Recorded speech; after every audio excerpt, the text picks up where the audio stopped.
Galactic Advisors CSO Bruce McCully joins us to discuss news from NinjaRMM and SonicWall, LG's Superlight Gram 17 notebook, and more. Plus, we talk M&A conditions and advice in a special guest interview with RoseBiz CEO Linda Rose. It's Channel Pro Weekly, episode 157, the new M&A, Mongrels and Animals.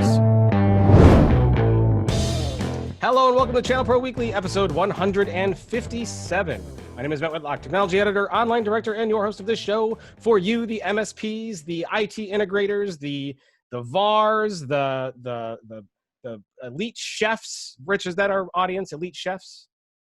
Not the elite ones, but chefs, certainly. Just chefs in general, home chefs who might also happen to be involved in, well, the IT needs of other businesses. If that kind of sounds like you, you're in the right place. And if that doesn't sound like you, well, listen or watch anyway, because it's going to be a heck of a lot of fun and a good ride. Joining me this week and pretty much every week is my cohorts, well, it's just Rich. We all know him by now. Rich, tell him who you are. I'm the executive editor of the ChannelPro network, and like you, Matt, I am tanned, rested, and ready. Yeah. So for those who were with us with some previous episodes, we were off last week. Rich and I both happened to schedule vacations at the exact same time. No, we did not go on the same vacation. I went down to Florida with the family for a little R&R. Wasn't really R&R. We were at one of those big theme parks, so it was very busy, but it was a lot of fun. We had a great time. Now, Rich, yours was a little more relaxing. Tell us about your vacation. Very low key, yeah. So instead of flying somewhere, I drove. So I'm based in Seattle. I drove to Oregon. I was out in the Oregon coast. I rented a house, an Airbnb that was like a block away from the beach, and I just spent a week on the beach, sipping beer, reading books, hanging out. It would, doing very little, and it was really, really nice. That does sound nice. I was buying wands at the Wizarding World of Harry Potter. So, Rich, my children are now armed with wands and spells to get you the next time that you happen to be around. Okay. So we are not alone today. However, we have a awesome guest host booked and ready to join us today. So our guest host is one of the nation's leaders in network cybersecurity, dedicated to educating channel pros about security threats and best practices. He presents at events all across the country, including our own Channel Pro SMB Forum and recently our Cybersecurity Summit, both of which were delivered online. He is the author of the book Plagued, the CEO's Ultimate Guide to HIPAA Compliance and Cybersecurity, and the Chief Security Officer at Galactic Advisors. We're thrilled to have him with us today. Welcome, Bruce McCully. Welcome, Bruce. Hey, thanks, Matt. It is awesome to have you here. I've got the chance to get to know you a little bit just through the events that you've done and some of our online summits, which is always fun. So you've seen my bright smiley face, so probably a lot more than you would want to in any given time period. So if you can, tell us a little bit about you. Well, yeah. So I guess my background, I grew an MSP to 8.5 million, and I sold it in January. And I started a new path. You see, my first MSP, we were going through and we're helping hospitals recover from ransomware. And we got into a spot where we kept going in after the fact and cleaning them up. And there's good money in that. I mean, in the end, I had 2 airplanes. We'd fly teams in, 7 to 8 people in to recover a hospital. But the problem is we could never get in front of it. And so I started seeing all these events inside of MSPs, MSPs being under attack, MSPs being hit by ransomware. You see it all the time in the news right now. I mean, you guys are even publishing about it. And so what I decided to do is I decided that I needed to kind of change. And so I pivoted, and now I'm helping MSPs. I'm actually going through and auditing MSPs as a third party, helping them identify how hackers are getting in and helping them close those holes up. Very interesting. So you found that cleaning up large messes was quite lucrative for a while, but difficult to sustain long term. It's just no fun. So, I mean, imagine if you talk to any MSP, they'll tell you they've at some point had to clean up a ransomware event. So they've had to go in, and maybe it's a new client coming to them, and they have to go through and reformat all their computers and clean everything up, or maybe even pay a ransom. And that's like maybe 20 to 50 computers that they're talking about. Try it with 790 computers and 100 servers. I mean, it's just a completely different game. And it took I mean, it would take weeks sometimes to get everything back up and going. Yeah, the scale there, I would imagine, makes a pretty large difference. So you sold that company and then you started a new one. Why don't you tell us a little bit about your new company? Yeah, so basically what we did is when we were going through and we were doing that ransomware recovery, we ended up doing some forensics. So the insurance companies would pay us to go in and find how the attacker got in, exactly trace the path the attacker took in order to move through the network. And so what we ended up doing is my new company, we actually created a number of basically ransomware events that you can simulate inside of your own organization, and that allows these folks. I mean, if you own an MSP and you're thinking about maybe getting a penetration test done. I mean, I tried to do that at my MSP and it was like $15,000. And so if you're looking to get something like that done, we can do it in this automated fashion. And I mean, it takes a few minutes sometimes. So it's a really great way to see how your security is actually set up. Now, Bruce, you quickly mentioned planes earlier on in reference to Dynamic Edge. What may not be clear to people in the audience is you are actually flying those planes, right? Yep. I'm a private pilot, and we'd actually work with rural hospitals, and some of these hospitals, in order to get to them, it would be like a 7-8 hour drive. Pop on a plane, hour and 15 minutes, we're there. It was a lot easier with the airplanes, a lot more fun too. What class of planes do you fly? Yeah, so I am not part of the jet set. I am the prop posse, which is kind of the slower ones that take basically souped up gasoline. So I fly a 6-seat single engine prop called a Bonanza. It's by Beechcraft. They're a lot of fun. Very cool. Yeah, I got a friend who's a pilot. He had one of those Piper 5-seaters that we'd go flying around, and he sold that, and he got a 2-seat what do they call that with the 2 wings? It's a 1940s biplane, I think is what they call it. It's like right out of World War II. It's like so cool when you go up there because you go in and fly, and it's not like you're inside something. Like your head is exposed to air when you're up there, and it's really freaky. So do you fly any of those? I do not because, like you said, they're really freaky. That's awesome. Well, very cool. So we have Bruce here for the whole show with us, and we got a jam-packed show ahead of us. We're going to be talking about some stories from NinjaRMM, SonicWall. We're going to be talking about some lessons learned from the Channel Strong Road Warriors. We're taking a look at LG's Gram for Business 17. We might talk about some digital signage stories coming up. We'll see if we get time for that. And we have an awesome interview coming up later on with Linda Rose, CEO of RoseBiz, which is be a very timely discussion given that you just sold your business, Bruce. Well, she's going to be here to talk about mergers and acquisitions. So that'll be an interesting dialogue, I'm sure. Yeah, looking forward to hearing all the things I did wrong. So yeah, well, we'll just have to wait and see, folks. So all kinds of great stuff. Rich, why don't we go ahead and dive on in? And of course, we'll be having Bruce chime in here on all these stories, and we'll be learning a little bit more about his insights as we go along. So our first story, Rich, is NinjaRMM. They have a backup solution, which you alluded to me. There's more here than meets the eye. Well, this is an interesting story on a number of different levels, right? Now, I mean, NinjaRMM, still, I guess they're officially 7 years old, but their product has really only been around for a little bit less than that.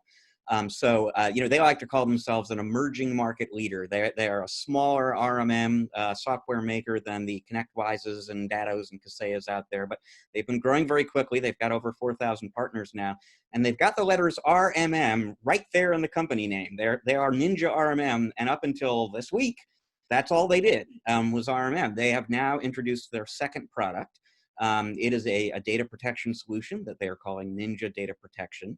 So the fact that they have diversified beyond RMM is interesting. The product itself is certainly interesting and worth investigating.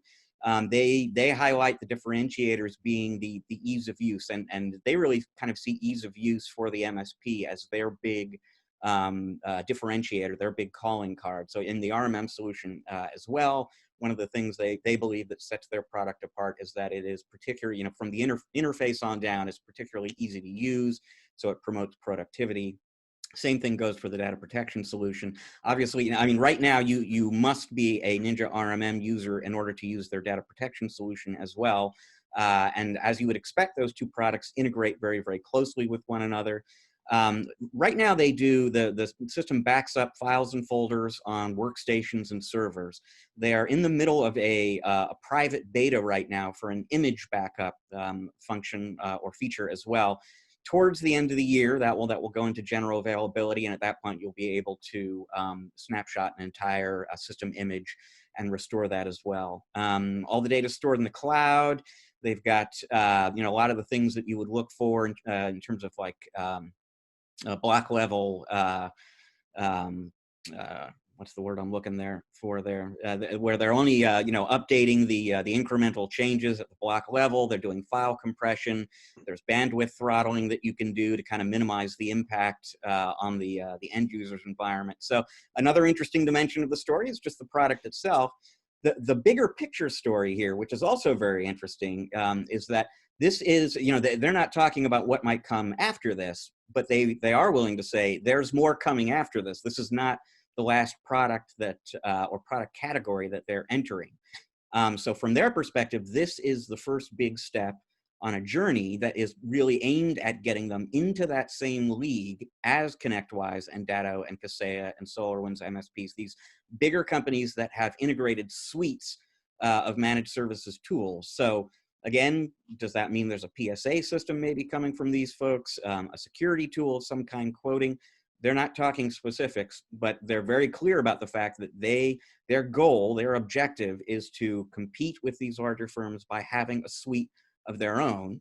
And so that's going to, add a new, over time, assuming that MSPs are interested in these products, it's going to add another player to the market. And as I said before, in this case, it's a player that has grown from nothing to 4,000 partners in, let's call it 5-6 years. And is continuing to grow very, very quickly. They were actually at the 2,000 partner mark, call it a year and a half ago. So they're growing very rapidly. The folks who are using their RMM product are very fond of it.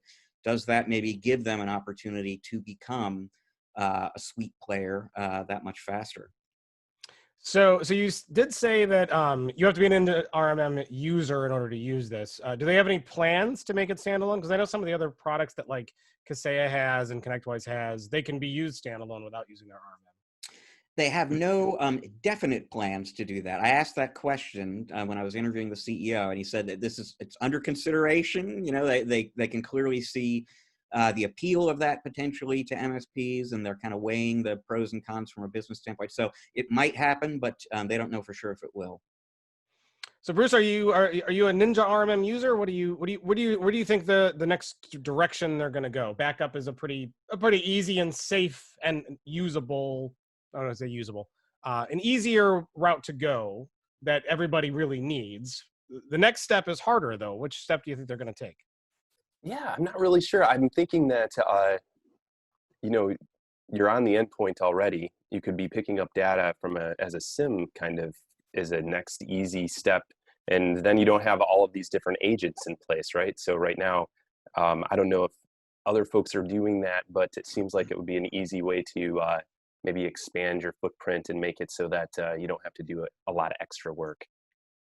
Yeah, interesting. So if they decide to go into private security via ninjas, do you think they'll call it ninjas? I don't know. That might be interesting. Or maybe they could go a different path and call themselves a SOAR, and they could be like Ninja SOAR. Oh, I like it. Rich, what other cool product names? See, ninja's a cool word that you can put with a lot of stuff. What are there other cool product names that you could see if they went into, say, secure, maybe not ninja-based private security, but if they went into, cybersecurity, what would the name be? Oh, wow. Gosh, I don't know, but there's got to be some sort of play on the sword, right? Ninja hack. I don't know. Yeah, we could get throwing stars in there, right? Yeah. The ninjas have those. But that's going to be an SEO nightmare, though, right? If they go that route, because they're going to have all kinds of people calling them to actually hire real ninjas if they do that. So I don't know about that. Rich, anything else? It's an interesting story, but like it'll be more interesting to see where they go. What does the backup solution here look like? Does it look as good as the ones that their competitors have? Well, I mean, again, I haven't done like a head-to-head comparison. I think it's safe to say, given that this is the 1.0 version of the product, that it looks to be a pretty robust offering coming out of the gate, but it's brand new, so it probably isn't quite as robust as some of the other products that are out there. But again, from a Ninja standpoint, it's maybe a lot easier to use than some of those other products, and therefore easier to adopt. Less of a drain potentially on productivity. And obviously, if you are one of those 4,000 plus NinjaRMM users, and this goes straight to Bruce's point, which was excellent, it's the same agent, basically, that's responsible for the data protection and the RMM tool. So that's got to be appealing as well. So it's definitely got some strong points. Whether that how it stacks up against the more it's a crowded market that they've entered, and how this product stacks up against the more established incumbents is a little harder for me to say. Well, it is a crowded market, and because it's such a critically important part of a service offering is backup, right? So do you trust the new product, or do you still maybe wait and see and still use something that is a little bit more known and reliable? What do you think, Bruce, if you were going to put that out there? Yeah, well, here's what I was thinking. I was thinking the code base for Kaseya and Automate are both pretty long in the tooth, especially Automate. So there's a lot of stuff still sitting out there that could potentially become exploits, right? Like SQL injection, stuff like this on the Automate side. So I'd wonder if Ninja might have an advantage because they don't have all that legacy stuff to deal with. It's very possible, Rich. And of course, partners are always interested in cost. It's usually a few bucks a seat. How are they pricing this out? Since you have to be a NinjaRMM user in order to use this, is it reasonable? Is it expensive? So they didn't get into details on that. That's something they're only going to talk to the buyers about. But they're selling it as an add-on to the RMM, it kind of modeled kind of the way you would expect it. On a per workstation, per server kind of basis. There will be similar kind of licensing in a different SKU for the image backup later on when that comes out there. The sort of initial package or license that you buy comes with an allotment of storage in Ninja's cloud. So all the backups are stored in the cloud, and Ninja happens to host its cloud and Amazon Web Services, but really it's their cloud infrastructure. And so you get a certain amount of capacity with the license. If you need more, you can buy more on a sort of block basis. So they certainly position the pricing as being reasonable, but I don't have specific dollar amounts. Okay, well, we'll just kind of wait for some reader feedbacks of NinjaRMM folks out there. If you're trying this out and you like it, or if you don't like it, or you let us know what you think, and we'll talk about it later there on the show. All right, we're going to switch gears. We're going to talk about a different company. We're going to talk about SonicWall, who has some new high-speed firewalls for SMB branch and office environments. Rich, I love firewalls. Tell me about them. So this two firewalls in particular, these are the two latest additions to SonicWall's TZ family of next generation firewalls. The TZ 570 and TZ 670, if you're curious out there. So that they're interesting on their own, and they're sort of their arrival is timely because of some of the functionality that you get with these products. But what's also significant about these products is they're sort of the leading edge of what SonicWall is calling their 7th generation of technology. So both of these products run on an updated version of the Sonic OS operating system. They integrate with new and updated management tools. We can get into that quickly later on. But in terms of the products themselves, they're designed to be compact, lightweight, a good fit for small businesses, a good fit for small businesses with limited space for hardware, small server closets if they have a server closet at all, etc. They are equipped to do TLS 1.3 encryption and analyze encrypted traffic. According to SonicWall, they can do that at speeds up to 2.5 gigabits per second.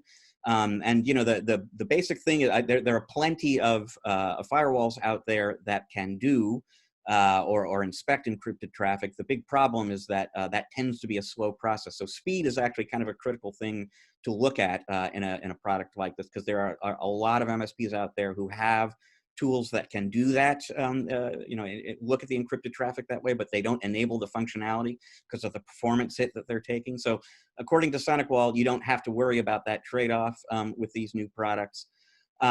Also, and we almost certainly talked about this in an earlier episode of the podcast, I don't remember for certain, but a little while earlier in the year, SonicWall introduced what they're calling their SD branch solution, software-defined branch solution, which is designed to be just, you know, sort of a bundled, pre-assembled package of technologies that you can drop into a remote office or a branch office and very quickly, very easily get it online. And, you know, it's got zero touch functionality and so on. And they had been working on that for who knows how long before the coronavirus, but now, obviously, when we find ourselves in a time when you're really looking to minimize those site visits with your customers, the opportunity to send out one of these new TZ firewalls along with you know, the access points and routers and other technologies in that SD branch solution, and have the customer basically just kind of plug this stuff in, and then zero touch it all connects up to the internet, and you can kind of see it through the management interface from your office or from home if that's where you're working. That's actually a pretty appealing model, I would imagine, for a lot of MSPs right now. In terms of the 7th generation, you know, some of the themes that SonicWall emphasizes, in addition, you know, to the increased speed sort of across the board with all these tools, is ease of use. There's a whole new kind of user experience and interface that they've created, and that's, you know, within the OS itself and the administration panel that you use to control the OS itself, but also their network security manager administration console, which is a whole new cloud-based tool. The version 2.0 of that came out on the same day as the new firewalls, and that too has pretty much the same new interface that Sonic OS 7.0 uses. So again, designed for ease of use. And because it's the same interface as the Sonic OS interface, there's less to learn for their customers out there. Down the road, the firewalls, all of their firewalls are going to embrace that user interface as well, so that if you're not using one of their consolidated management tools, you still will have that same user experience as you do on the OS. So a lot of ease of use kinds of enhancements in terms of the 7th generation products. Well, that's good. So I'm actually excited that Bruce is here, because Bruce is definitely a security expert and can speak to. So I hear like, what is better than 6th generation, 7th generation, woohoo! But there's probably a lot more here that that we should probably dive into. So Bruce, when you look at firewalls like this, what do you think? Is this something that you are drawn to? Something what would you change? What looks good? What doesn't look good?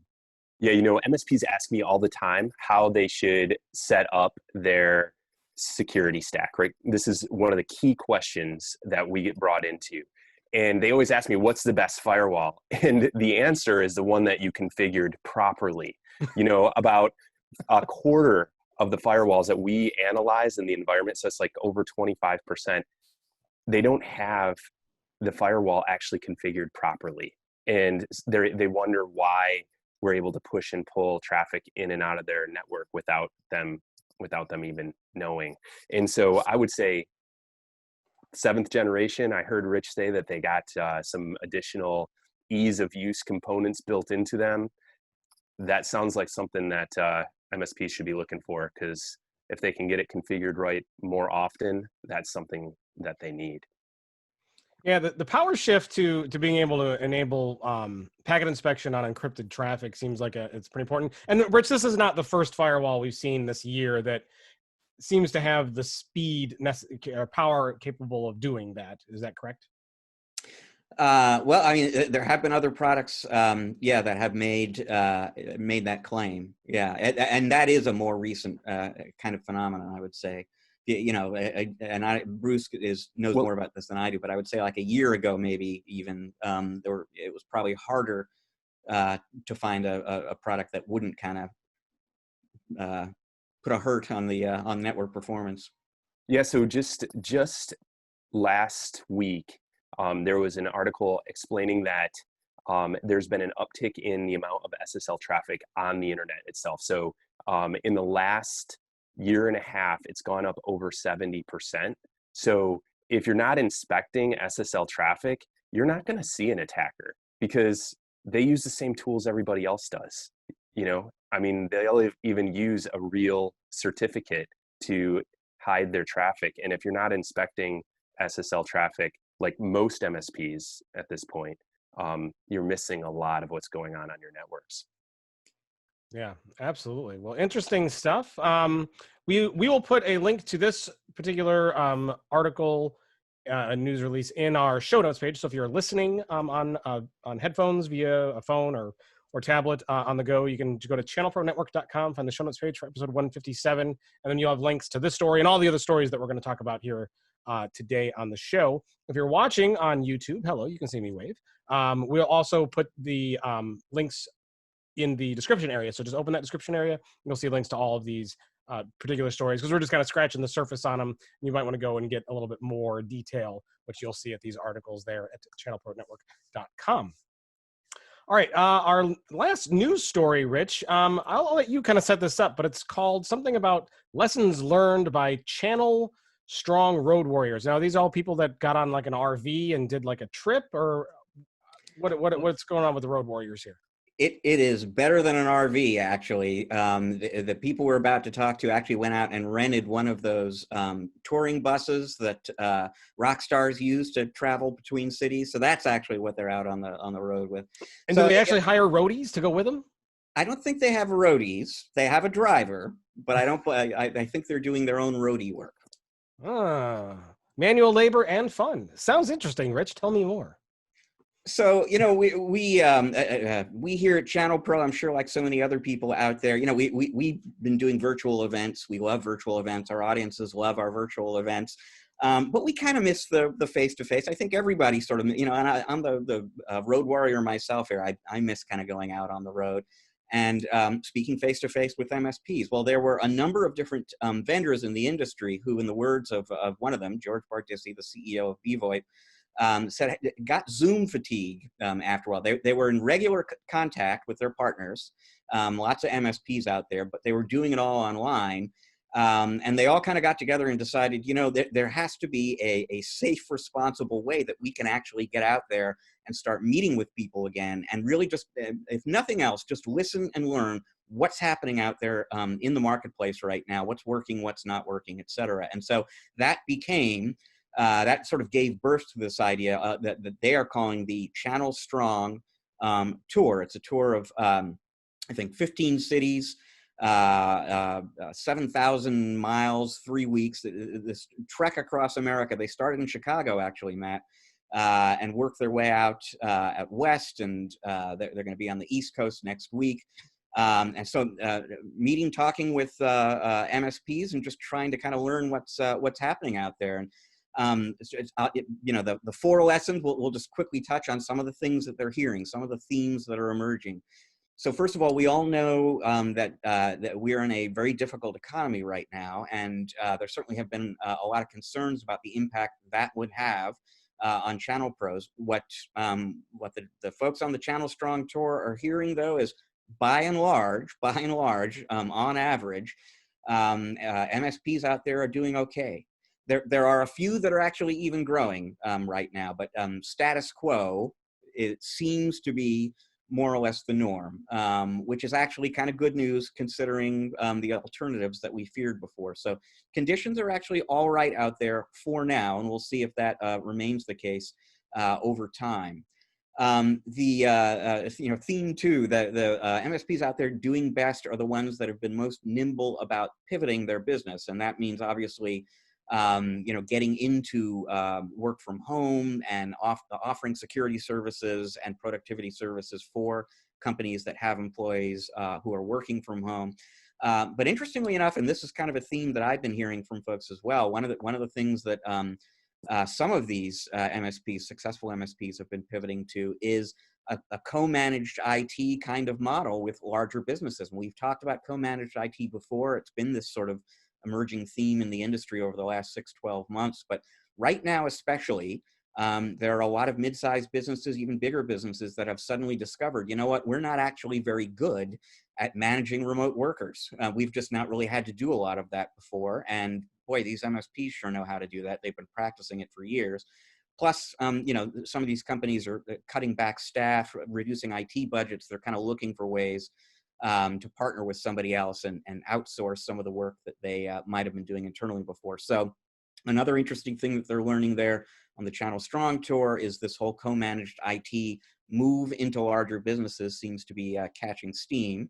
At the same time, as MSPs out there who are supporting work from home customers are helping those customers really kind of go all in on the cloud, which is what they're increasingly looking to do. And just, you know, let's stop using VPN connections to remote into some piece of hardware that's back at the office. Let's just get it all into the cloud and enable ourselves to access what we need to access anytime, anywhere, from home, from the office, whatever. It's all the same thing. That has actually forced a lot of MSPs that the Channel Strong folks are meeting with to acquire some new skills pretty quickly, because there's just more involved. There are some different tools involved. And there are some people out there who maybe thought they were a little bit better prepared to build that 100% cloud stack and support it than had been the case before. And then strictly from an internal kind of standpoint, fourth theme would just be, you know, the whole remote work thing, work from home thing, that the MSPs are doing that too. Their technicians are all kind of connecting, for the most part. Technicians are working from home, just like their end users. The end users they support are working from home. And for the most part, that's working, just the way it seems to be working for the end users in terms of productivity and so on. But there is some of that water cooler talk, lunchroom talk, you know, after hours, let's go out for a cocktail talk, and camaraderie and so on, that just really isn't happening the same way anymore. And a lot of the people who run these companies, you know, increasingly feel that absence. And so, you know, the Channel Strong folks on the Channel Strong tour have been hearing about, you know, more concerted kinds of efforts to actually get people together, you know, wearing a mask, whatever you have to do to kind of do that in a responsible way, but kind of looking to get people back together again now and again, and restoring some of that energy that comes from being together as a team. And I should have done this before. I'll do it now. There are 7 vendors who are on this tour and created this tour. And I mentioned BVoIP as one of them, but the others are Acronis, Compliancy Group, Connect Booster, Lion Guard, Pax8, and Sock Solder. Those plus BVoIP are the 7 companies out on the tour. So it's a lot of lessons learned. Now, nobody learned the lesson apparently of don't be in the bathroom on the bus when the driver is in a cloverleaf interchange. Well, you know, I didn't ask. I hope nobody discovered that the hard way. Fair enough. Bruce, this is a cool idea. What do you think? Oh gosh, I was just trying to figure out how I could do that, but you know, I don't think it'd be as fun just as one person flying a little airplane from airport to airport. So what was some of the other goals that they set out to accomplish with this big road trip, Rich? And did they bring a grill? That I need to know too. Did they grill out? Well, you know what? I mean, they've been holding these events in the parking lot, you know, outside of different MSP offices. So it's all been kind of outdoor, very much a cookout kind of atmosphere. I would be surprised if there was not a grill there. The other thing they're doing that's also worth mentioning, because it's commendable, is they will invite, you know, so they're keeping the crowd size down at these events to, you know, enable social distancing and so on. So it tends to be maybe up to 15 to 20 people, you know, per city they visit who are actually with them. But they ask everybody who comes to bring 2 cans of food, and then they drop off whatever they raise at a local food bank. So I think that's pretty cool as well. Very cool. And is this road trip still commencing as we speak, or is it done and over? So 3-week trip. This is week 2 now. Next week is the last week, and there'll be. And I honestly don't know. If you go to the website for this tour, they show you information about all the places they've been. They don't preview the places they're going. So I'm a little reluctant to say where they're going to be next week, even though I know, because I don't. Maybe I would be blowing things, but I think I can safely say they'll be on the East Coast, and you can kind of guess some of the places that they might be stopping. So, I wrote a little story there about some of what the folks on the Channel Strong Tour are hearing from MSPs. Bruce, I know you're all in on security now, and it's been 8 months or whatever since you were an MSP yourself, but you serve tons of or dozens of MSPs. I mean, do those insights, those lessons that I was talking about there, does that resonate with your experience too? Yeah, I would say definitely, especially the pivoting part. For example, when we first started, since we were coming at it in a post-COVID world, we actually have a at-home security analysis scan that people can run just to make sure that, when you're plugging your computer in at home or you're connecting to your home network, like everything around you is actually secure as well, and you're not, leaking credentials out or something like this. So that whole thing is a click of a link. So yes, definitely pivoting. When I speak to our MSP clients, they're seeing there's actually 3 different groups, and the ones that seem to be growing, and there are a bunch of them that are growing, are the ones that are marketing and selling right now. And it seems like the messaging going to co-manage, saying, hey, we know how to manage remote users, or hey, these are the tools that we use our tools, happy to help you out. Those seem to be growing. The ones that are not selling, the ones that are like not pushing marketing, that are just kind of waiting, those ones, they seem to be shrinking. Like they actually seem to be losing clients. So my 2 cents, I mean, we've added 33 new clients in the last month and a half. So you know what group I'm on. I'm on the push and make the sales happen side. I don't think I'm violating any embargoes here. Next week, Kaseya holds its big partner event, and I had an opportunity to interview the CEO yesterday, and so a lot of what I talked about I cannot talk about on the podcast now, but I did ask him towards the end of the conversation, what are you seeing out in the marketplace right now? And he had a really interesting line on that. He said, Rich, the winners are winning and the losers are losing. And his point basically was, if you were on top of things before COVID-19, and you were, for example, serious about, sophisticated about sales and marketing, you were looking to build a complete IT offering. For, if you were operating on that kind of level before, you're probably doing even better, like you were saying, Bruce, now. And if you weren't, if you're a little bit behind the curve on some of this stuff, then you could be struggling a little bit now. And I mean, he'll be talking more about that next week. But it is interesting how similar that sounds to what you're talking about.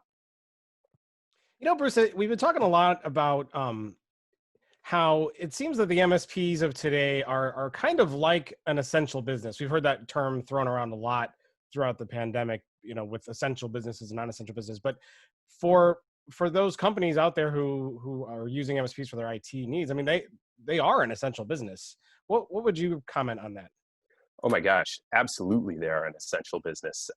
Those little signs that are like, gosh, I'm probably going to get you guys in trouble or something, but those little signs are like, thank you for our healthcare workers and all those things. I think they need some of those for thank you for our MSPs, because I mean, it's complicated to run an MSP.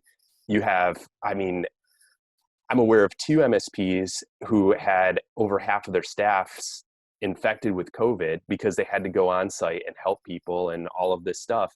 I mean, I think we need little road signs. Thank you, MSPs. All right, looking up where to order road signs, and then we can give them to the people on the bus tour, Rich, and they can put them up along the highway as they're going. But yeah, it's like if you manufacture toothbrushes, people, even in a pandemic, people need to still brush their teeth. And even in a pandemic, if you're a business, you need your email, you need your security, you need all of those tools that you rely on with your business to run, because without it, you don't really have a business. So it seems like MSPs are in a really good spot when it comes to that. Well, just think, I mean, also think about all those healthcare workers who need their computer systems, their EHR platforms, all this stuff running, and depend on a daily basis on an MSP to keep it going. So absolutely. Yeah, important stuff. So very cool. Rich, anything else you want to touch on there before we move on? No. I think it's good to get your sort of sanity check on what we hear from Channel Strong, but it sounds like it aligns pretty well. Very cool. All right. Well, that's going to wrap up kind of our news and news stories of the week. But we do have some other things that we want to talk about, Rich. We're going to talk about, well, a notebook that I reviewed. Do you want to set this up so I'm not setting up my own story? Sure thing. You know, we don't get to do as many hardware reviews as we would. We probably 10, 12 times a year actually at ChannelPro we get to get a review in our monthly magazine. But we have two great reviewers who contribute those pieces: James Gaskin, who also writes for us in other areas, and Matt himself.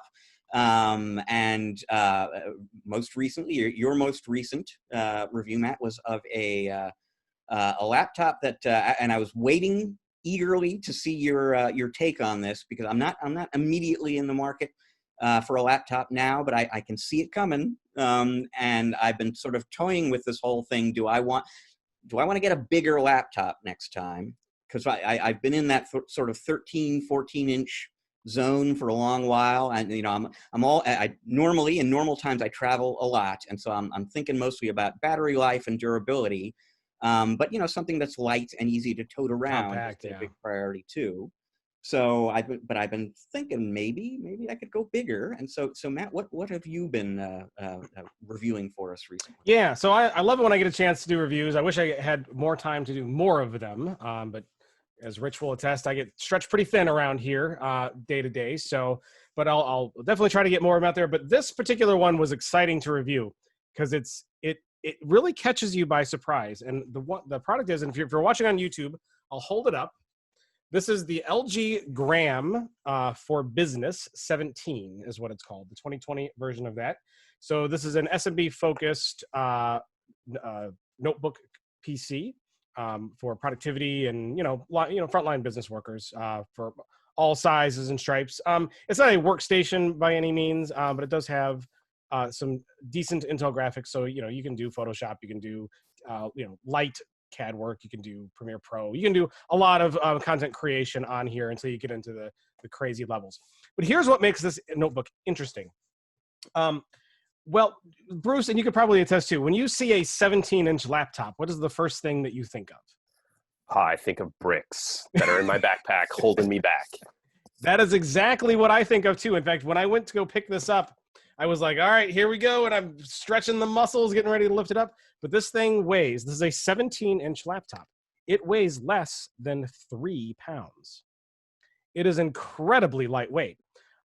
Shockingly lightweight, actually. And that it is one of the interesting parts about the notebook market today is that since we've got into this area of being able to do basically bezel-less screens, very, very thin bezel screens, the 17-inch laptops of today or the 15-inch laptops of today are basically the size of the 14-inch or 13-inch laptops of yesterday. So you can make a 17-inch laptop now that is approximately the same size as a 15.6-inch notebook a few years ago, which means, especially with this type of weight, thanks to a magnesium alloy shell, it's nice. It's not the most attractive thing. Like, you're not going to turn heads at Starbucks with this thing, but it seems pretty durable, and it's a nice material, but it's really, really, really light.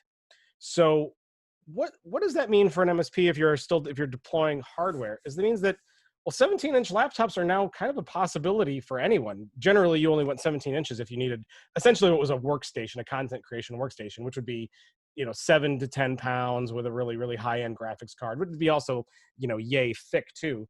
This is very thin, it's very light, and it's got a good amount of power. What's amazing on this though is the screen. So on this particular model, there is I'll open it up here for those who are watching on YouTube, but it's basically a 17-inch WQHD plus screen, 2560 by 1600. Beautiful display, very, very nice. You'll also find in here a 10th generation Intel i7, 16 gigs of RAM, a terabyte of M.2 SSD storage, Intel Iris Plus graphics. Like I said, this is not a, when I say it has improved graphics performance, folks don't think that this is like a gaming laptop or anything like that. It is not that, but it has enough graphics chops where if you need to task the compute engine for 3D, for things like Premiere Pro or those types of productivity applications, you have enough horsepower here to do it, and it won't, take forever to accomplish those tasks. Intel Wi-Fi 6 is in here, as well as, Bluetooth. It has a 720p webcam that I found very disappointing. I didn't put that on the review, but the webcam is not very good. But that's okay. And how do we know this is for business, Rich? We know this is for business because in the box, they included a USB-C to Ethernet adapter. So when you see a hardwired Ethernet adapter, that means business now, apparently. Bruce, did you know that? No, I didn't. So and what's funny? They included it. It's a 10100 Ethernet adapter, right? I mean, why couldn't they spend the extra 50 cents to get a gigabit Ethernet adapter on there? I don't know. I found that very, very strange. But it's in there. It's in the box, which means business. Let's see if I want to point out anything else about this notebook. But I do encourage you to go to channelpronetwork.com, read the full review, or pick up the August issue, and you can read that there. But what kind of power connector does it have? I mean, that's always what I'm interested in. So, interesting that you point out, because I did point this out in the review. So it actually comes with an AC power adapter that still uses a barrel connector. I want to hold it up here to the screen. Oh. Now, which I thought was weird, right? Because you don't normally see barrel connectors for notebooks anymore. It's almost all universally USB-C. Yeah. But that's what they included. Now, this thing has a ton of battery in it, by the way. That barrel connector, it takes about 4 hours to charge it from zero, but it's like an 80 kilowatt hour battery. So this thing, I ran it on idle practically for 22 hours or 26 hours. I mean, if you're not really using it, you can run it idle for a long time.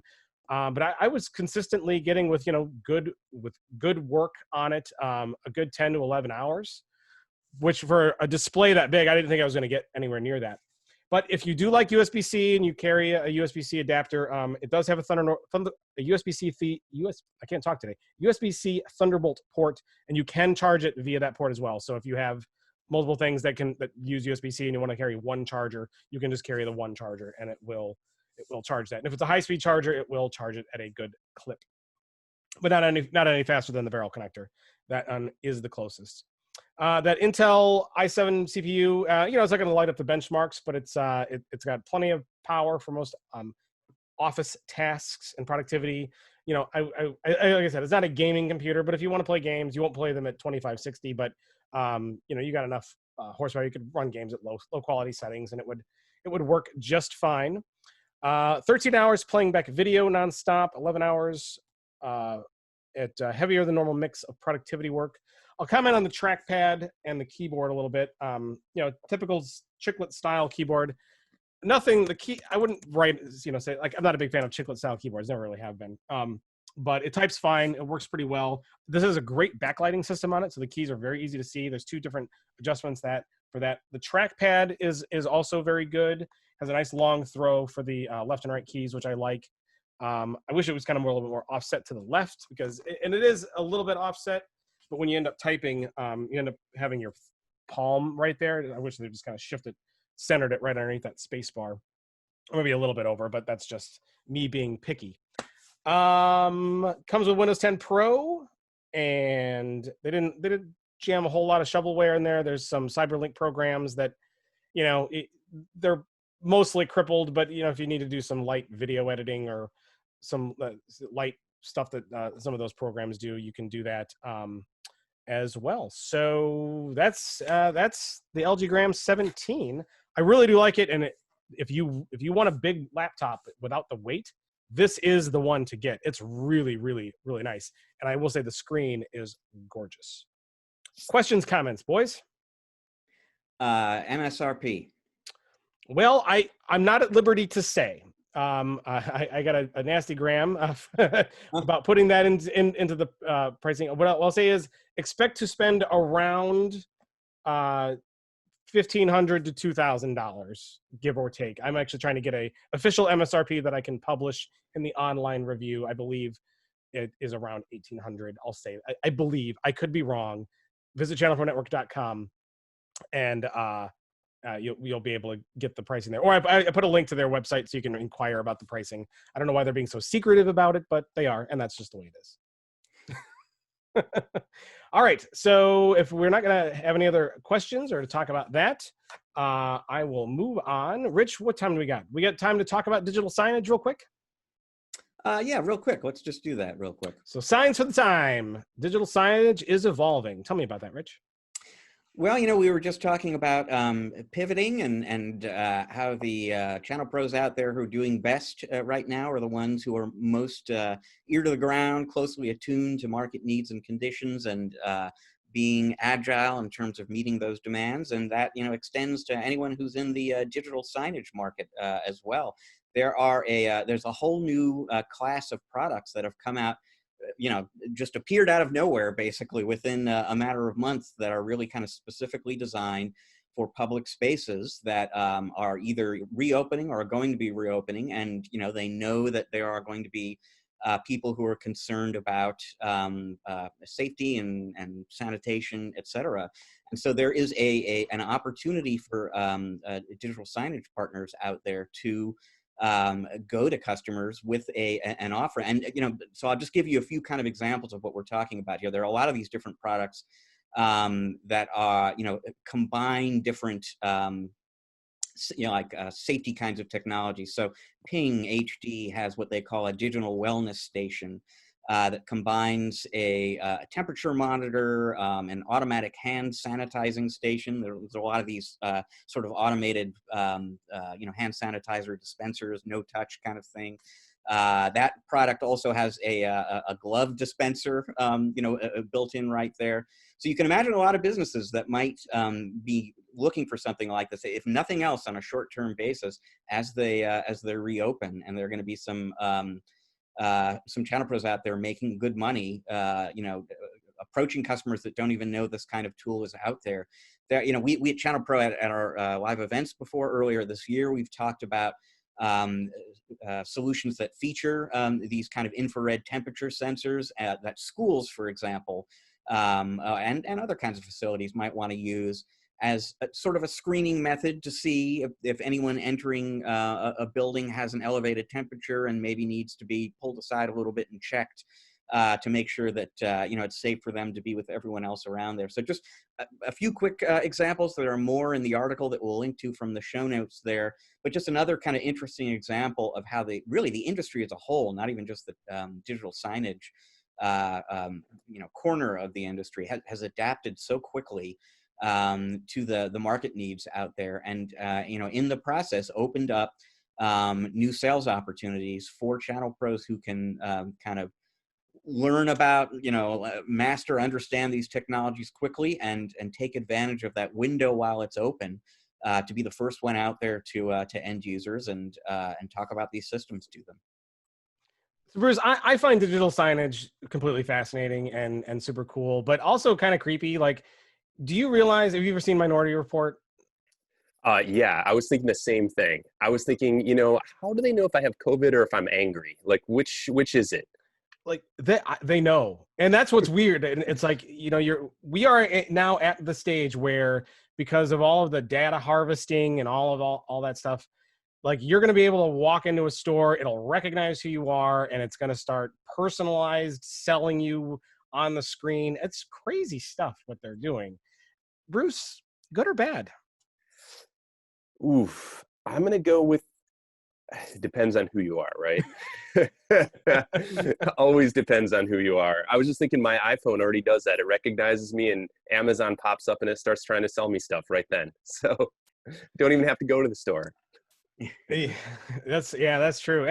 I don't know. I find it creepy, but I find all the digital signage solutions that they're coming out there, where they're fully interactive and you can just stand in front of it and wave your hands and go through panes of information, kind of neat. But is it a temporary thing? Like, Bruce, how long until we just have that little thing built into our contact lenses or glasses that has all of that information right in front of our eyeballs, and then we don't need all those signs?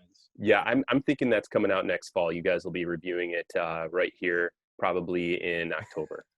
It'll be the Bosch and Loam digital contact display 17 for business. With an Ethernet adapter. Yeah, I want to see that. Yeah. Yes, you have to jam that USB-C connector into the other eyeball, but it does work. It does work at 10/100 speeds only. All right. Well, we're going to put a link to that article because there's some other cool links. You can go off and look at some of those signage solutions, but really, really neat stuff. But I'm dying to get to our next part. So we have a great interview coming up. Linda Rose, the CEO of RoseBiz. We're going to talk a little bit about M&A conditions and advice from MSPs. So let's get her on. You will not want to miss this. Stick around. We will be right back.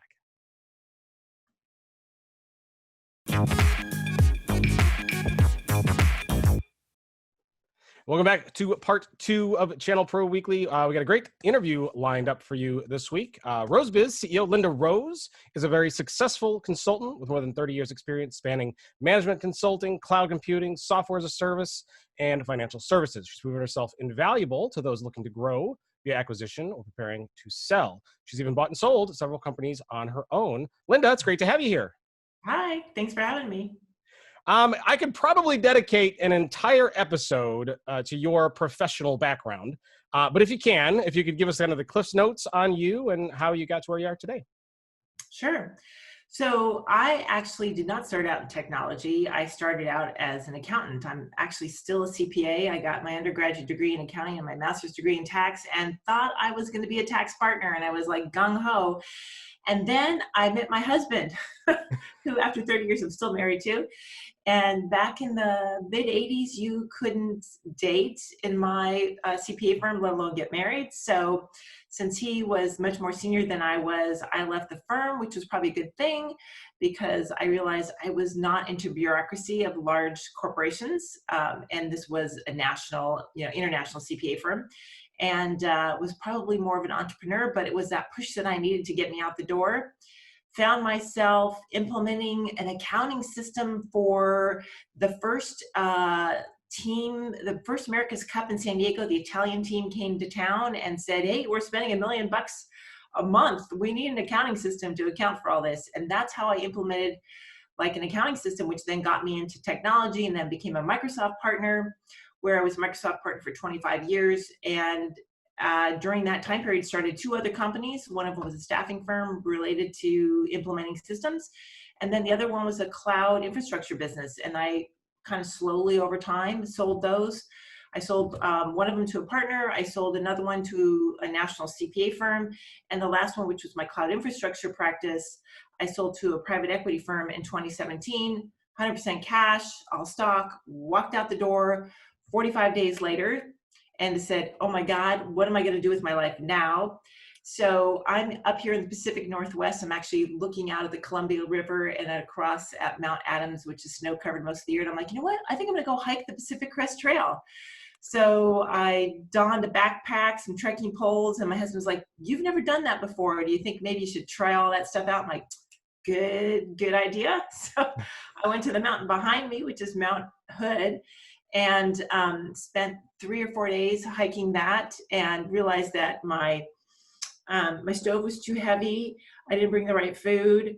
My clothes were too heavy. My boots were too small, and so and my tent was too small. So I switched all that out, and then 3 weeks later, I headed down to Southern Oregon, and I spent 8 weeks trekking 500 miles through Oregon and Washington. And after all that, decided I was going to write a book. And that's how I got the idea to write Get Acquired for Millions, because I really wanted to share as a CEO, as a technology owner, as a Microsoft partner, everything that I learned in selling the companies that I had, and to share that knowledge with people who I knew were heading down that path. And that actually dropped me into my 3rd career. And now I'm an M&A consultant that specifically works with partner organizations. So channel partners of any type, doesn't matter what channel you're in, whether it's Citrix, SAP, Oracle, NetSuite, Microsoft, you name it. And then if that's expanded out just even more so. And that's what I do now, kind of part-time, but sometimes it's more full-time. Wow, it's hard to believe that's the Cliff's Notes version. Like, That's do the people Cliff Notes ask you about your background? Do you like kind of roll your eyes in the back of your head and say, okay, here we go? I try to keep it short and sweet because it's really not about me, but it's about them. And so I'm here to help them, and, whatever knowledge they need about me to get them across that threshold, I'm happy to share. That's great. So the backpacking thing is very interesting. So I'd say doing 500 miles, it would make you quite an avid backpacker. I also read that you are into skiing as well. Is that more recreational, or are you pretty serious about that too? No, I wish I was serious about it. I'm very recreational about that. I have an annual pass to Meadows, which is, again, Mount Hood, which is right behind me. And I just learned how to ski very late in life, and so you have that fear factor. So I don't do any crazy stuff, but I live the dream in that I like to ski during the week. I used to ski 3 days during the week during the winter season, and I'm hoping we have a ski season this year because it got cut short last year with COVID. So yeah, wow, that is pretty cool. Now I know personally very little about backpacking. So can you have like a cool, like, interesting story on one of your backpacking adventures you could share with us before we dive into some more of the M&A topics? yeah, so again, I've always been somewhat athletic, but never really embraced any particular sport. And backpacking is, the first 2 weeks is just brutal. I mean, you hurt, everything hurts. Your feet hurt, your legs hurt. But once you can get past those 2-3 weeks and get your trail legs, as they call it, it gets to be quite fun, and your life changes. Your whole thought revolves around where your next water cache is, like where you're going to get water. If it's hot, you definitely need a liter of water every 4 miles. Where you're going to camp for the night, how much food do you have to last you to the next resupply station? Because again, this trail, especially as you get into the Cascades, doesn't hit a whole lot of towns.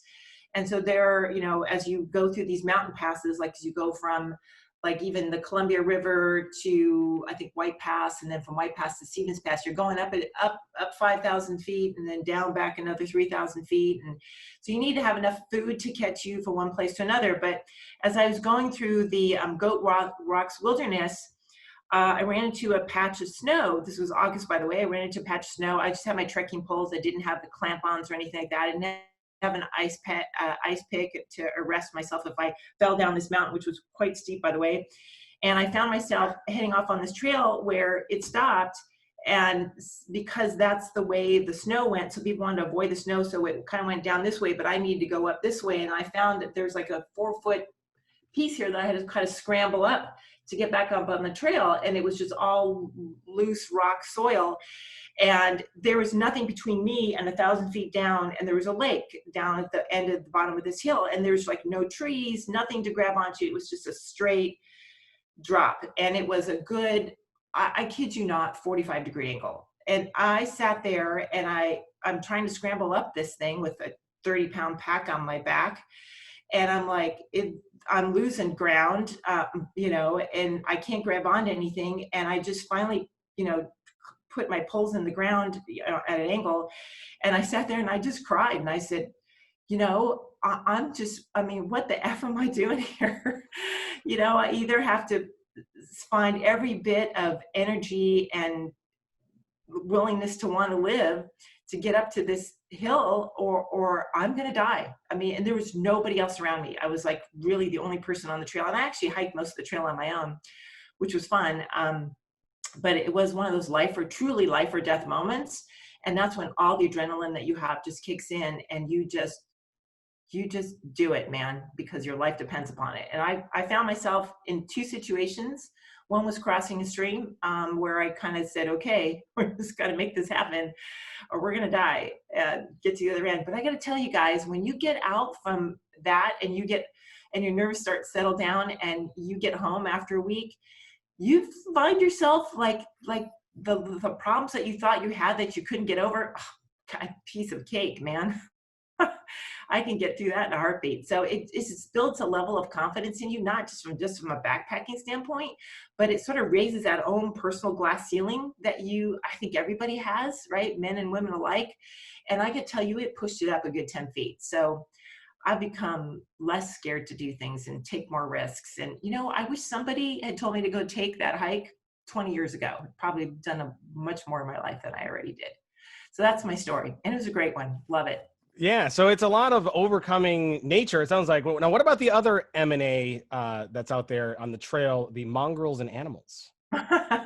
Yeah, so I ran across a number of bears, but they're about as scared as you are of them until you get into like northern Washington, where you run into the grizzlies, and that's a different story. But the black bears down here in Oregon and southern Washington, not a problem.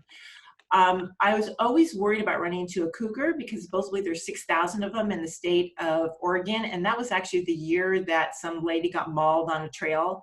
It made the headline news and it was very rare. So cougars were a big concern for me.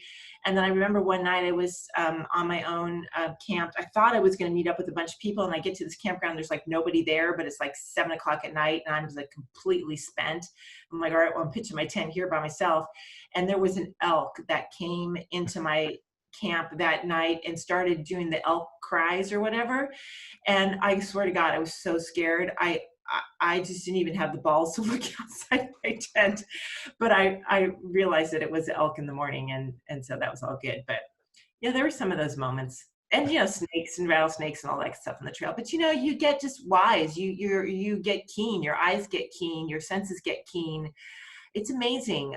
Same thing happened to me a number of years earlier. I decided to bike the South Island of New Zealand, and just had all my stuff in my panniers and did that way. And again, life was about, where am I going to get my next water? What are the headwinds? What storm is coming in? Where am I going to sleep for the night? It all became about just surviving. And you spend your day thinking about that. And the trail was no different, because, you know, you can only really carry like 5 liters of water, because each liter of water is like 2.2 pounds.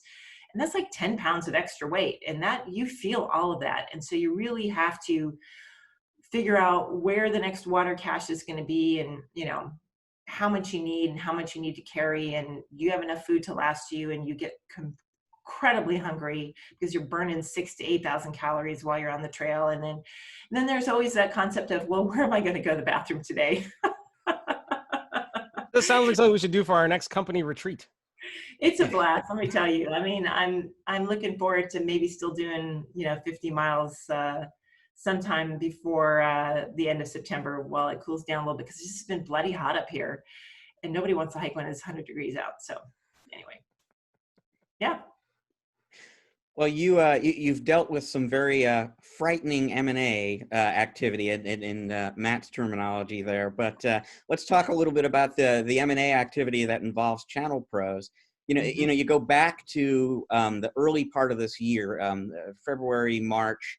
The coronavirus pandemic is just kind of starting up. The economy is just beginning to tank. And there was a lot of speculation at that time that there might be a lot of MSPs, a lot of IT providers more generally, looking to get out of the business. That, you know, if they were kind of struggling financially, that would be a time that they would maybe be eager, if not desperate, to sell.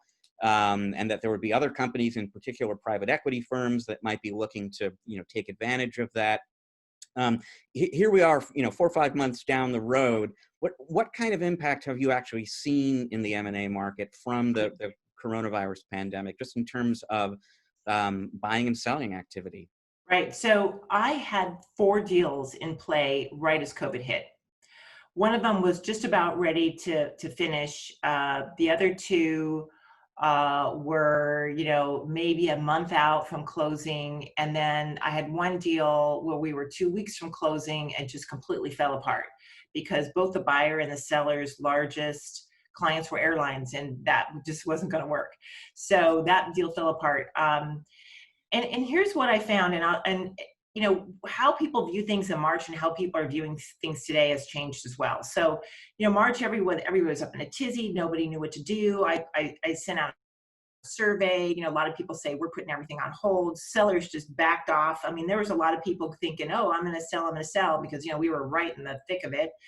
And then, you know, those people sort of backed off. And unless you were in the middle of a deal, you didn't go to market. And you know, those deals all got done. And actually the one that fell apart, that we found a new buyer, and they're actually got an offer for more than the original buyer because they've proven that they've been able to maintain. And I think that's the story. If your revenue has stayed at least, flat, and if it's grown, even the better.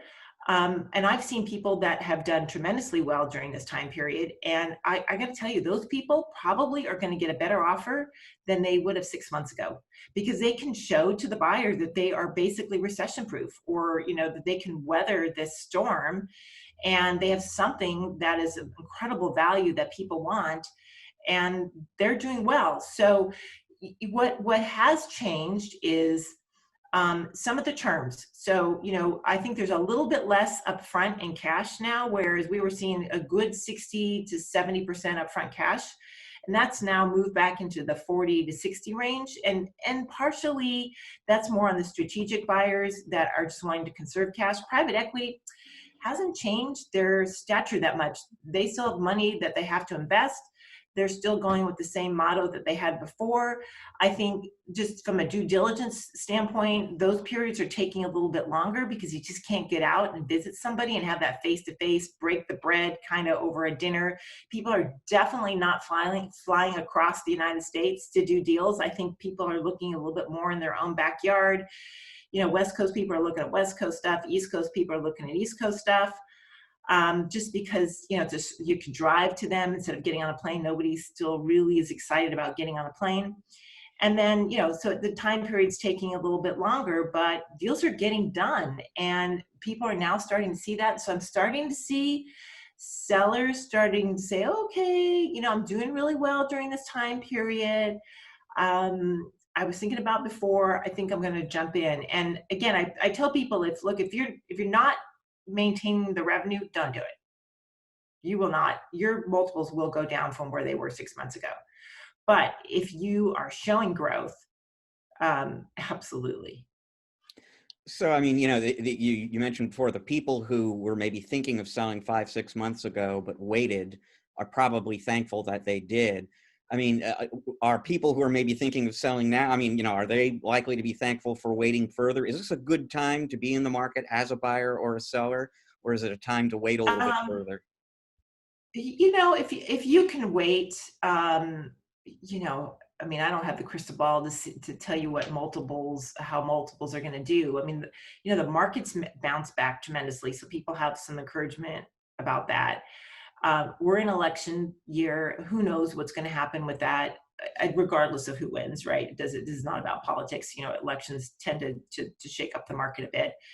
And, but I go back to, if you have a good, solid company, I don't think there's ever a bad time to sell, because people are going to see your value and they'll pay for it.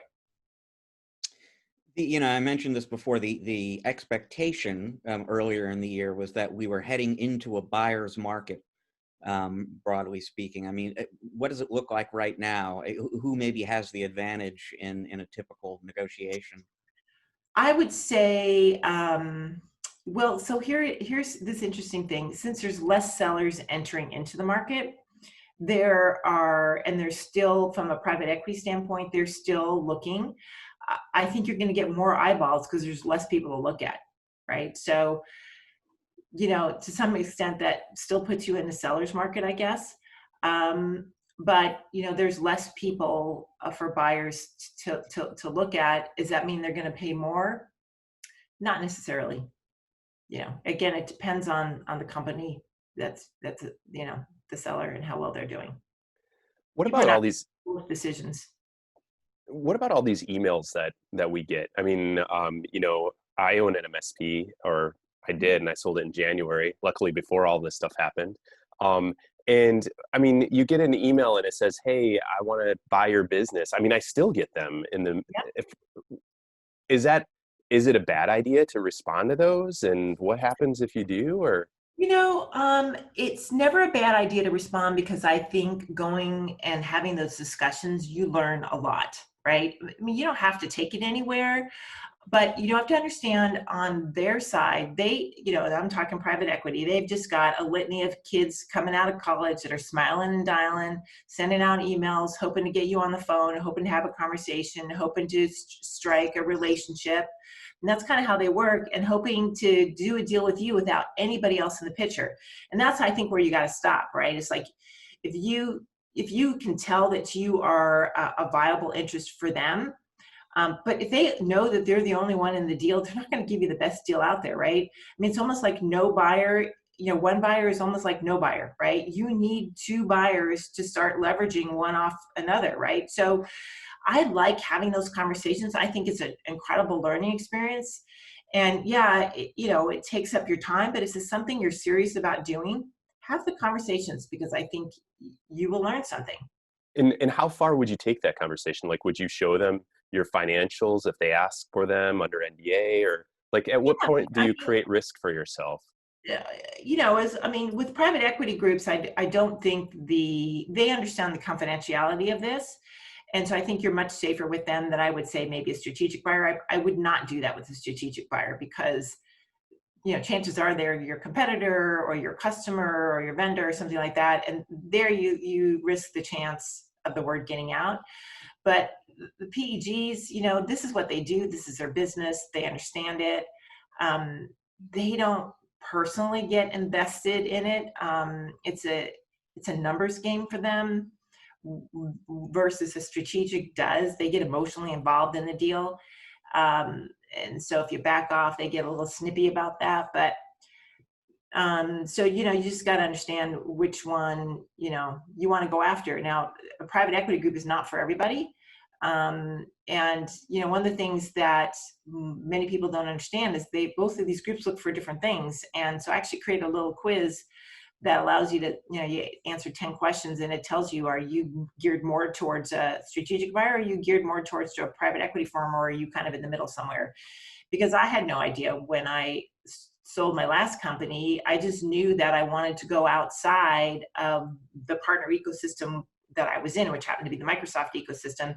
I wanted to look outside of that and see, because I knew that there were a lot of people trying to get into the Microsoft channel. There's, and I'm just using them as an example. I mean, they're on fire. I mean, Satya is doing an amazing job as a leader, and there's so many products there that you can sell that private equity is moving in droves. Because if you think about it, an MSP can get bought by an app dev company, which can also own an ERP CRM company, which can also own a Power BI company. And you just put all those people together and you upsell and you cross-sell to that now combined customer base. Is tremendous opportunity there. I mean, what other channel gives you that opportunity? So you see way more private equity looking at Microsoft than ever.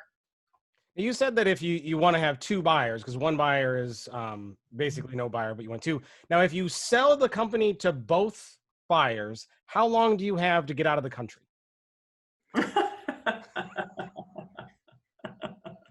About 5 minutes.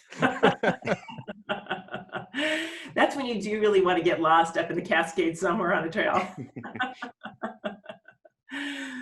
Yeah, exactly. You have sold a business to private equity, and we had a real live private equity investor on the podcast once upon a time to kind of talk about this a little bit. But I mean, from your perspective as a consultant and as somebody who has done business with private equity, what are the advantages or disadvantages of making a deal with that kind of an organization? You said it's not for everybody. So I mean, who maybe is it for and not for? Yeah, so if you really want to stick around and make some more money down the road, typically a private equity firm is the way to go, because they'll take anywhere from 20 to 40% of the deal and put it into what I call new co. So that becomes your equity in the new company. And, true private equity firms flip their companies within 5 to 7 years to close out a fund. And depending upon where they are in that life cycle, it can either be a shorter haul or a longer one, but it does give you an opportunity to potentially, as they call, get the second bite of the apple, right? But then that's not for everybody. Some people are like, you know what, I'm kind of done. I don't mind hanging out a couple of years to make sure I do an earn out, which you can still do that in a private equity firm as well. But I don't want to stick around for 5 years. And in that case, it really depends on the strength of your management team. in my case, they actually didn't need me. I wasn't doing sales anymore. I was never in the IT side of it.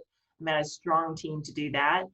And the customer base was happy to continue on with the private equity firm because, again, it was my team that was supporting them, not me. So, even though I sold to private equity, I sold to more of a family office / private equity where they tend to keep the company longer. And those are the buyers that won't give you the second bite of the apple because their goal is not necessarily to sell it. So they're the ones that actually are more likely to offer the 100% upfront cash or a smaller earnout because they know they're never going to give you any other cash beyond that, right? So it's a bigger upfront cash thing. And so you kind of need to know, I mean, it's almost like a third buyer in a sense. So you got to know what you really want out of life, and everybody's different. And you got to find what suits you best. So one of the big things happening in the managed services market these days is and a lot of this is fueled by private equity investment. We're seeing these bigger MSPs with regional and coast-to-coast footprints coming along, and there are a lot of smaller MSPs who are kind of thinking about different ways to deal with that phenomenon. And scaling up to meet those bigger companies is one of the options that people are considering. How would you sort of rate or evaluate an acquisition for somebody who's looking to scale up and compete with these regional and national firms? I mean, what are the pros and cons of acquisition as a strategy for doing that? Absolutely, because the love goes to the larger players. The economy of scale happens at the larger, at the larger numbers, and so your value goes up the larger you become, right? And that's why you see some of these smaller people getting together, because they understand that they can get there quicker, their value can grow quicker. I mean, their goal ultimately too is to sell off to one of these larger people. Most of them are, but they haven't gotten large enough to up the multiples enough yet. So under 10 million, you have a certain set of multiples. Between 10 and 25 million, you get another set of multiples, and then 25 above, you get a whole nother set of multiples. And then if you hit that sort of nirvana of being a large $100 million system integrator, well, then you're in another league as well, right? So, people understand that, and people who have a longer view are looking to do that. They're making those smaller acquisitions and lumping those people together so that they can, come out with a higher EBITDA value later on down the road. It's a smart tactic. Bruce, any other insights or questions that you're looking for? Well, I was thinking about, these folks that are working with PE that are, having private equity come in.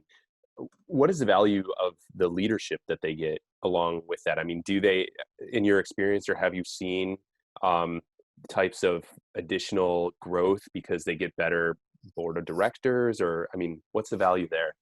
So when we talk about leadership, so private equity makes two types of acquisitions. They make their portfolio company acquisitions, which is that base company that they acquire, and then they do tuck-ins around that, right? So I actually happen to be a tuck-in around a larger portfolio company. I wasn't the portfolio company. I was kind of too small to be the portfolio company, so to speak, which also means that if you don't have a strong management team, or you're missing some people on the management team, as a tuck-in, they don't care. But as a portfolio company, you need to have a really super strong management team, all your applications integrated well, your CRM to your ticketing to your accounting, nice and smooth, policies and procedures in place, everybody on the right seat on the bus, and doing at least 25 million in revenue, and then you can be considered a portfolio company. And there, a strong management team is critical.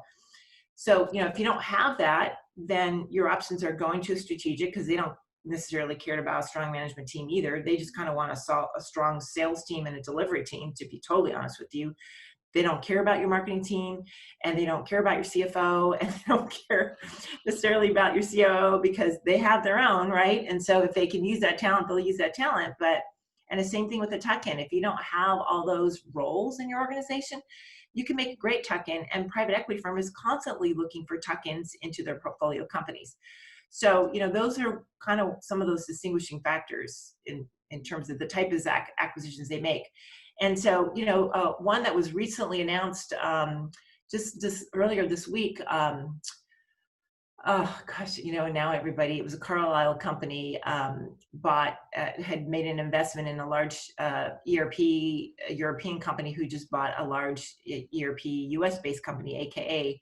And, it was backed by private equity, but the private equity had made their investment in their portfolio company, and they were basically doing a tuck-in, even though it was a fairly large US firm that they tucked in.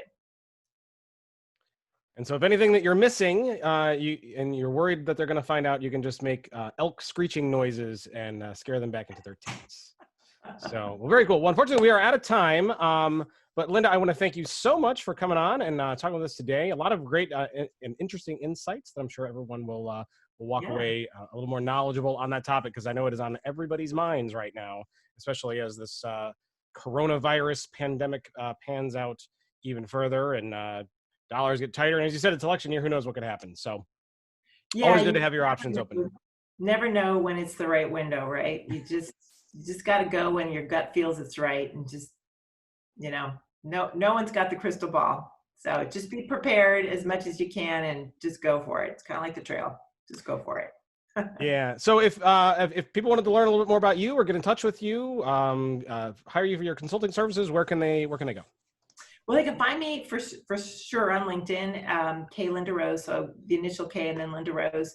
And then they can find me on my website, of course, rosebizinc.com, RoseBizinc.com. I have in my resources tab, and maybe we should do a link in the show notes, tons of quizzes you can take to learn more about how ready you are, both from a company standpoint and from a mental standpoint. That's the other thing we haven't touched on, is like, how mentally ready are you to let go of being the boss after 20, 25 years? That's a whole nother topic for another day. So head on over. There's lots of fun stuff there for you. Awesome. And you did say you have a book. Where can they find your book? Yep, you can find the book. Oh, you can see it right here. You can find it both on Amazon, Barnes & Nobles, and I just released the Audible version as well. So if you're into listening it into the car, go ahead on over to Audible. You'll find it there as well. And if anyone's interested, they are more than welcome to acquire me for millions. Okay. I'll let them know. The word is out. I am for sale, folks. All right. We are going to take everybody's for sale.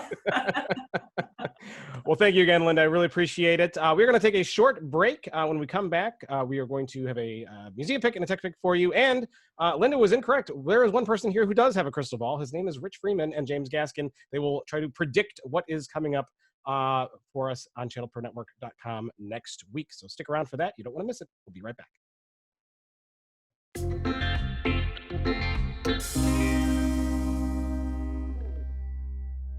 Hey, and welcome back to part 3 of Channel Pro Weekly. Rich, was a great interview with Linda. We could probably talk to her for hours on end. And what a fascinating woman. Oh my gosh, lions and tigers. No, that's Dorothy, not Linda. But no, like I can't imagine, like when I think of recreation and unwinding, nearly getting killed by bears in the mountains is not usually what I think of first. What about you? Yeah, no, I'm very much a city dweller. So my idea of roughing it is I'm more than 100 yards from a cold martini, right? To be hiking on the Pacific Crest Trail and dealing with bears, that's just beyond my experience, and really impressive, actually. Very impressive. Now, Bruce, do you ever do any I know you fly, which was also really fascinating. But do you do any other outdoor things like hiking or skiing? Yeah, I'm a computer guy. When she was telling us that she was like hiking 5 miles or something, I was like, how many steps is that? Is that like the 300 or 400 that I get in on a daily basis, or what is that really? I think she was talking way more steps. Like I think she probably makes 10,000 every day. Yeah. Oh, easy for sure. I mean, my commute to work is like going out the bedroom door and walking 20 steps this way. So I can't imagine going out and hiking 50 miles or 500 miles. Let's see, 500 miles was one of them, right? I think that was the song. Yeah. Too many miles is the answer to that question. So crazy stuff, but it was a fascinating interview. Bruce, you have anything you want to say about that interview? Oh my gosh. Just the thought about making sure that you're building your MSP. I mean, that's what she was saying is if you're not growing, you're not making your MSP better / more sellable and recession proof. Those are the right words. Absolutely. Yeah. Very, very cool stuff. All right. Well, we do have a museum pick and a tech pick lined up. And I know everybody's probably wondering if we're going to have time for 5 questions with Bruce McCully. We don't know. Let's see how long this takes to get through the other things. So my museum pick this week. So Bruce, you may not be familiar, but I have a vast assortment of old things that are lying around the house. I cannot bring myself to throw anything electronic away. I call it a hobby. Oh gosh, I'm so glad that you pointed out that it was electronic, because I was waiting for an old pair of socks to come up or something, Matt. No problem getting rid of the old socks, but if it has a button, plugs in, or particularly has an LCD screen, I definitely have problems getting rid of it. I call it a hobby. My wife calls it a reason why she'll probably divorce me someday. Either way, in the meantime, we can all look back and see all of this old cool stuff of what was. Now, Rich, I also want to point out, we started the Museum Pick segment in episode 7 a long time ago. So this is now I know not all of them have been mine, and we've skipped a couple museum picks here and there, but this is like almost 150 episodes later. We're still doing this. And it's still mostly my crap, which tells you how much crap I have. Yeah, exactly. And you've barely gone into the basement, right? I've gone through some stuff in the basement. I am running down to, as you're going to see what I'm talking about today. It's maybe not the most interesting thing, but I think I can get us to episode 200, and then I think we're going to have to revisit the museum pick, because I won't have a whole lot here, at least of stuff that I actually physically own. We could still continue on the museum pick, but we might have to like pick out old things that I can show a picture of and talk about why it was important. But we'll get to that point when we get there. All right, so Bruce, my museum pick this week is another adapter. So a couple episodes ago, I was talking about this item right here. I'm holding it up for those who are watching on YouTube. But this is a USB to PS2 adapter, primarily sold with Microsoft mice, particularly in the late 90s, when USB was starting to kind of be a lot more ubiquitous, but there were still many, many PS2 computers out there. So like these things, I mean, if you dig through your drawers, you probably got like 7 of these things sitting around somewhere. But there was a time when peripherals didn't use USB or PS2. In fact, there was a time when the PS2 connector was new. And what did peripherals use before the PS2 connector, Bruce? Ooh, I bet it's a serial port. It happens to be a 9-pin serial port. So I am holding up a different adapter.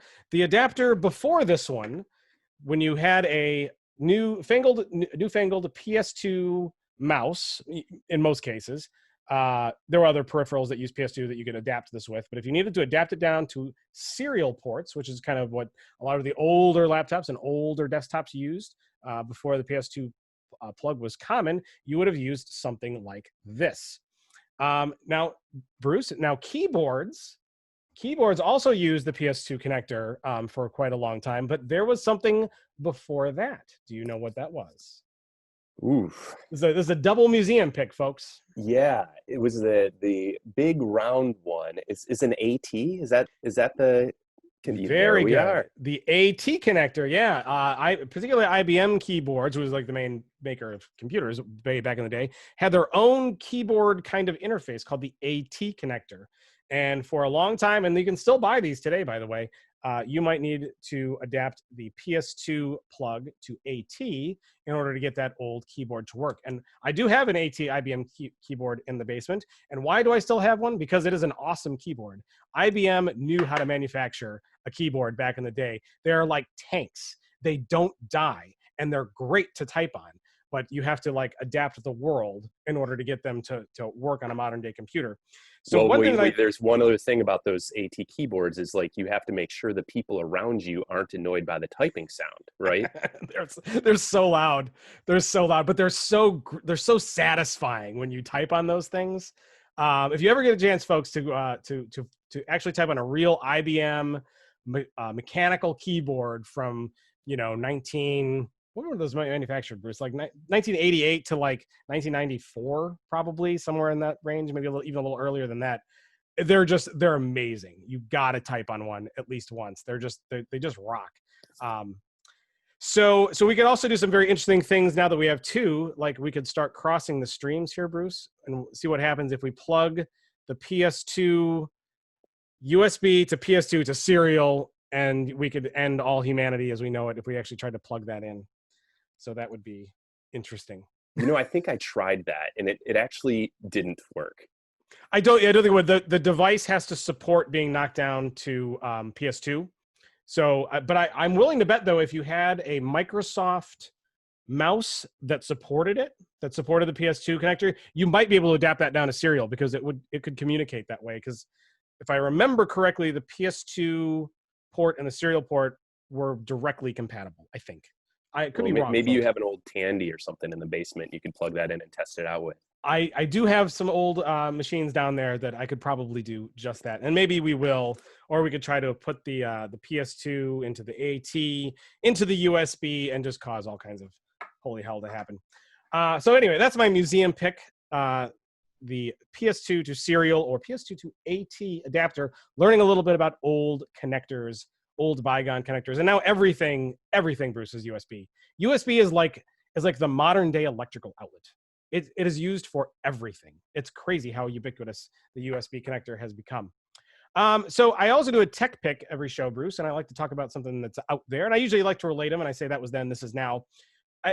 These adapters, you can still buy them, but that's not a very interesting tech pick. But I want to talk a little bit about serial ports. Now, a lot of computers do not come with serial ports anymore, but serial ports are actually still widely used in many, many industries in the computing world. Particularly in manufacturing, healthcare, and areas where you'll still see that particular port often used, but a lot of machines don't come with serial ports, and you might need to add one. And how do you add one, Bruce? With a card, right? Or a USB plug, hopefully. Well, if you actually need an actual serial port, you can get USB serial adapters, yes. Or if you're using a server or a desktop, they actually still sell full serial cards that you can add in. And nice. I picked one out. It is the startech.com, which for everyone who knows, I like to waste time at startech.com. Bruce, you ever go to startech.com and just look through all the weird random stuff they have? Not yet. Now I'm going to do it. You will lose hours of your life. You're like, oh, they make an adapter for that? That's crazy. Awesome stuff. So they have a low profile RS-232 native PCI Express X1 serial card, which you might need in if you're working with a manufacturer or a big machine from bygone area. If whatever reason you need a serial port, you can still add one to your computer. And in those environments, usually it'll be more of a desktop kind of thing running it, not notebooks. So that is the one that I picked as my tech pick. Bruce, how many are you gonna get? I'm trying to stay away from serial ports. RS-232 and DB9. I'm out. You never know where that 232 port has been. Before you get there. Yeah, they can be some CD ports that you don't want to mess with.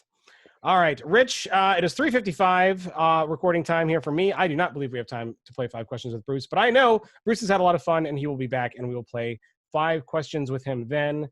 You won't know what's going to hit you, Bruce. I know you're like, what the hell is 5 questions? I'll be a little more prepared. Yes. Yeah, can't wait for that. We'll play that with you next time. Rich, why don't you grab that crystal ball that we alluded to earlier and tell us what has been and what is coming down the pike.